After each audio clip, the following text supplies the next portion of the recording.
రేపే Karimnagar, Adilabad, Nizamabad, Medak teacher graduate MLC ఎన్నికలు జరగబోతున్నాయి. ఈ ఎన్నికలకు సంబంధించి పోలింగ్ సిబ్బందికి కరీంనగర్ లో సామగ్రిని పంపిణీ చేశారు. బ్యాలెట్ పద్ధతిలో ఎన్నికలు నిర్వహించబోతున్నారు. పట్టభద్రుల ఎమ్మెల్సీ స్థానానికి 56 మంది అభ్యర్థులు పోటీ పడుతుండగా టీచర్ ఎమ్మెల్సీ స్థానానికి 15 మంది పోటీలో ఉన్నారు. పట్టభద్రుల ఓటర్లు 3,55,159 మంది ఉండగా టీచర్ ఓటర్లు 27,000 మంది ఉన్నారు. పట్టభద్రుల ఓటర్స్ కోసం 499 పోలింగ్ కేంద్రాలు ఏర్పాటు చేయగా టీచర్ ఓటర్ల కోసం 274 పోలింగ్ కేంద్రాలను ఏర్పాటు చేశారు. ఎన్నికల ఏర్పాట్ల నిర్వహణకు సంబంధించి మరింత సమాచారం మా ప్రతినిధి సతీష్ అందిస్తారు. మరికొన్ని గంటల్లోనే పట్టభద్రులు అదేవిధంగా గ్రాడ్యుయేట్స్ సంబంధించినటువంటి ఎన్నికలు జరగబోతున్నాయి. ఎన్నికల నిర్వహణ కోసం అధికారులు పూర్తి ఏర్పాటు చేయడం జరిగింది. ఈసారి గ్రాడ్యుయేట్ ఎన్నికలు మాత్రం గతంలో మాదిరిగానే ఈసారి కూడా బ్యాలెట్ పద్ధతి ద్వారానే గ్రాడ్యుయేట్ సంబంధించినటువంటి ఎన్నికల నిర్వహణ అనేది జరుగుతుంది. ఇందుకు సంబంధించినటువంటి ఏర్పాటు కూడా చేయడం జరిగింది. అది బ్యాలెట్ బాక్సులతో పాటు ఎన్నికల నిర్వహణకు అవసరమైనటువంటి సామాగ్రిని అంతా కూడా సిబ్బందికి అందజేయడం జరుగుతుంది.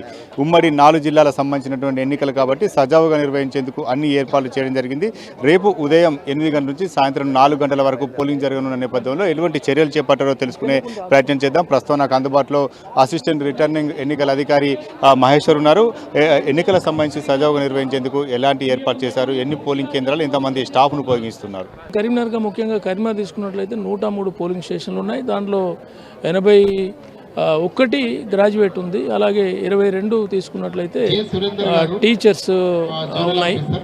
దీనికి 451 మంది సిబ్బందిని మనం చేశాము. ఈ సిబ్బందిలో దీనికి అదనంగా 12 మంది సెక్టర్ ఆఫీసర్స్ ఉంటారు. ఈ సెక్టర్ ఆఫీసర్స్ మరియు ఎంఆర్ఓల ఆధ్వర్యం లోపల సజావుగా ఒక్కొక్క రూట్ ఉంటుంది. ఆ రూటు కరీంనగర్ డివిజన్లో 9 రూట్లు ఉన్నాయి. అలాగే హుజురాబాద్ తీసుకున్నట్లయితే 3 రూట్లు ఉన్నాయి. టోటల్గా 12 రూట్లలో 12 సెక్టర్ ఆఫీసర్లు వాళ్ళ ఎంఆర్ఓ ఆధ్వర్యంలో అలాగే సెక్టర్ ఆఫీసర్ ఆధ్వర్యంలో టోటల్ పోలింగ్ సిబ్బంది వెళ్ళడానికి ఏర్పాటు చేశారు. గ్రాడ్యుయేట్స్ టీచర్గా ఉంటారు, వారు కూడా ఓటు హక్కు వినియోగించుకో అవసరం ఉంటుంది. 2 ఓట్లు వినియోగించుకుంటే వాళ్ళని ఎట్లా ఇంకో పాయింట్ చేస్తారు? అంటే 2 ఓట్లు కూడా మనం వినియోగించుకోవాల్సి ఉంటుంది. ఈసీఐ గైడ్ లైన్ ప్రకారంగా 4 ఫింగర్ అనేది, తర్వాత మిడిల్ ఫింగర్ అనేది మనకు సూచనలు ఉన్నాయి.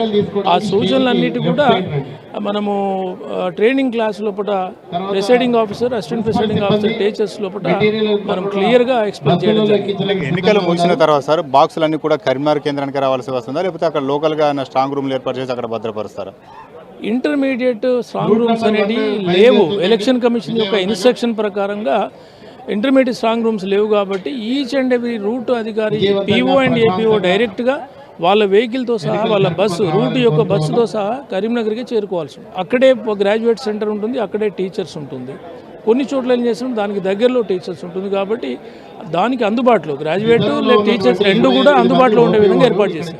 మొత్తానికైతే ఎన్నికల నిర్వహణ కోసం పూర్తి ఏర్పాటు చేసినట్టు అధికారులు చెప్తున్నారు. మరికొన్ని గంటల్లోనే పోలింగ్ కేంద్రాలకు అన్ని కూడా బ్యాలెట్ బాక్సులు అన్ని కూడా తరలిపోనున్నాయి. ఈ బ్యాలెట్ పద్ధతిలోనే ఎన్నికల నిర్వహణ అనేది జరుగుతుంది. రేపు ఉదయం 8 గంటల నుంచి పట్టభద్రులు కావచ్చు, గ్రాడ్యుయేట్స్, టీచర్స్ కావచ్చు, వీరంతా కూడా తమ ఎన్నికల సంబంధించినటువంటి ఎన్నికల్లో ఓటు వేసేందుకు వారంతా కూడా పోలింగ్ కేంద్రాలు తరలి రావడం జరుగుతుంది. ఏదైతే 4 జిల్లాల పరిధిలో ఎన్నికలు జరుగుతున్న నేపథ్యంలో 4 జిల్లాలు జరిగిన ఎన్నికలు ముగిసిన తర్వాత బ్యాలెట్ బాక్సులన్నీ కూడా కరీంనగర్కు తరలించి ఇక్కడ స్ట్రాంగ్ రూమ్లో భద్రపరుస్తారు. ఈ నెల 3న కౌంటింగ్ ప్రక్రియ అనేది కూడా కరీంనగర్లోనే జరగబోతుంది. కెమెరా పర్సన్ సుధీర్తో సతీష్, 10 టీవీ, కరీంనగర్. ఎమ్మెల్సీ ఎన్నికల్లో పోల్ మేనేజ్మెంట్ పై బీజేపీ స్పెషల్ ఫోకస్ పెట్టింది. ఇందులో భాగంగా పోటీ చేసిన 3 చోట్ల గెలిచేలా కమలం పార్టీ వ్యూహాలు రచిస్తోంది. బీసీ వాదం, ప్రభుత్వంపై వ్యతిరేకత తమ విజయానికి కలిసి వస్తాయని బీజేపీ అభ్యర్థులు ఆశాభావం వ్యక్తం చేస్తున్నారు.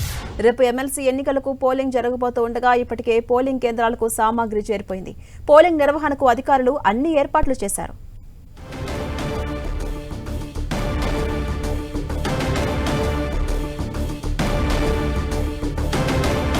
ఇదే అంశంపై మరింత సమాచారం మా ప్రతినిధి అజయ్ అందిస్తారు. అజయ్, పోల్ మేనేజ్మెంట్ పై బీజేపీ స్పెషల్ ఫోకస్ పెట్టినట్టుగా తెలుస్తోంది. ఎలాంటి వ్యూహాలు రచిస్తోంది? రేపు ఎన్నికలు జరగబోతున్నాయి, పరిస్థితి ఎలా ఉండబోతోంది? బీజేపీ ఎమ్మెల్సీ ఎన్నికలపైన పూర్తి స్థాయిలో ఫోకస్ అయితే పెట్టింది. చివరి 2 రోజుల పైన పోల్ మేనేజ్మెంట్ పైన కూడా దృష్టి పెట్టినటువంటి పరిస్థితి. ఏకంగా బీజేపీకి సంబంధించినటువంటి నేతలు, ముఖ్యంగా కేంద్ర మంత్రి బండి సంజయ్ టెలికాన్ఫరెన్స్ పెట్టి ఓటర్లతోటి నేరుగా మాట్లాడే ప్రయత్నం అయితే చేస్తున్నారు. ఎందుకు బీజేపీకి ఓటేయాలన్న అంశాలను కూడా ఇటు గ్రాడ్యుయేషన్ ఎలక్షన్స్ అయితేనేమి టీచర్స్ ఎలక్షన్స్ను అయితే వివరిస్తున్నటువంటి సందర్భం అయితే కనబడుతుంది. అయితే 3 స్థానాల్లో గెలిపే లక్ష్యంగా బీజేపీ ముందు నుండి దూకుడుగా వెళ్తున్నటువంటి విషయం మనకు తెలిసిందే. షెడ్యూల్ రాకముందే అభ్యర్థులను కూడా ప్రకటించింది. అయితే ఇందులో 3 అభ్యర్థుల విషయంలోకి వస్తే మనం బీజేపీకి సంబంధించి ఏదైతే టీచర్స్ కరీంనగర్ టీచర్స్ ఎమ్మెల్సీ అభ్యర్థిగా నిలబెట్టినటువంటి మల్క కుమరయ్య కొంత దూకుడుగా వ్యవహరిస్తున్నారు. బీసీ వాదం, ప్రభుత్వంపై వ్యతిరేకత, అదేవిధంగా ఏదైతే ఈ టీచర్గా ఆయన విద్యా సంస్థల అధినేతగా ఉన్న విషయం అయితేనేమి, టీచర్లకు వేగంగా తన సొంత టీంలతోటి ఇటు పార్టీని అందరినీ కూడా కోఆర్డినేట్ చేసుకొని వేగంగా ప్రజల్లోకి వెళ్ళడం, ముఖ్యంగా టీచర్స్ ఓటర్ దగ్గరికి వెళ్ళి ఓటు అడిగే విషయంలో ఆయన కొంత సక్సెస్ అయ్యాడని చెప్పుకోవచ్చు. ఇప్పటివరకు 90% ఓటర్లను ఆయన కలిసినట్టుగా అయితే మల్క కుమరయ్య వర్గం చెబుతున్నటువంటి పరిస్థితి కనబడుతుంది.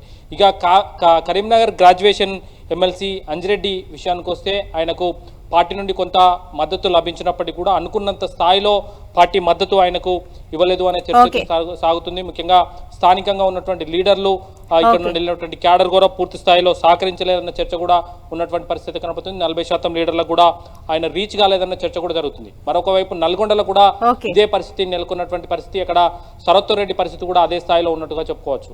Right, thank you Ajay.